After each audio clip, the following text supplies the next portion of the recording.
السلام عليكم ورحمة الله وبركاته. لعيبة الزمالك حبايبنا، الدوري المصري الدور الثاني بدأ. هم كلهم على بعضهم 8 ماتشات هتلعبوهم بإذن الله وبحمية وبرجولة وبروح. والله العظيم هناخد الدوري.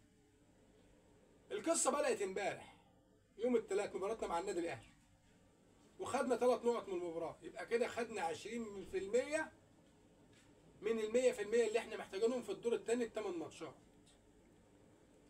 هنبدأ من المباراة الجاية بإذن الله بروح، ناخد ال7 ماتشات اللي باقيين ماتشات كؤوس، ونكسب كل ماتش على حدة. إذا عملنا كده ولعبنا بروح وبرجولية وبرجولة وبحمية بإذن الله الدوري بتاع نادي الزمالك. بس ده عاوز إيه؟ عاوز لعيبة معدنها الحمية والرجولة. هناخد البطولة بإذن الله. فبعد إذنكم المباراة كل مباراة على حدة. بدأت امبارح بمباراة النادي الأهلي، خدنا 3 نقط. إن شاء الله من المباراة الجاية كل ماتش في ماتشات الدوري 8 ماتشات عدينا منهم ماتش، فاضل لنا 7 ماتشات.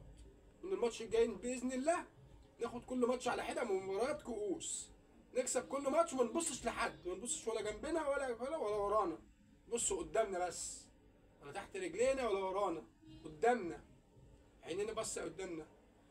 لاعب في نادي الزمالك يعرف يعني ايه قيمه تيشيرت نادي الزمالك، ويعني ايه جماهيريه وشعبيه نادي الزمالك.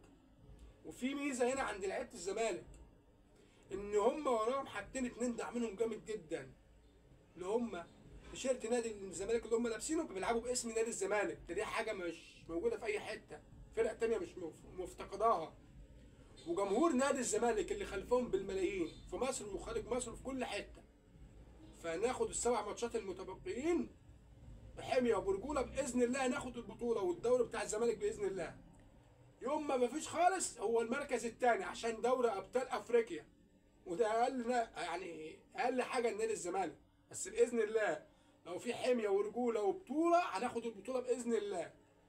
يا جماعة 7 مباريات هناخدهم كل مباراة على حدة، مباراة كؤوس، وما نبصش ولا حوالينا ولا ورانا ولا تحتنا، بنبص قصادنا بس. ومعاكم الميزه اللي انا قلت لكم عليها، اللي هي ميزه تيشيرت نادي الزمالك واسم نادي الزمالك وجماهيريه وشعبيه نادي الزمالك. في انديه تانيه ما عندهاش الميزه دي. فبعد اذنكم نلعب برجوله وبحميه وبرجوله، هناخد باذن الله الدوري. والسلام عليكم ورحمه الله وبركاته. حسن شحاته عاشق الزمالك.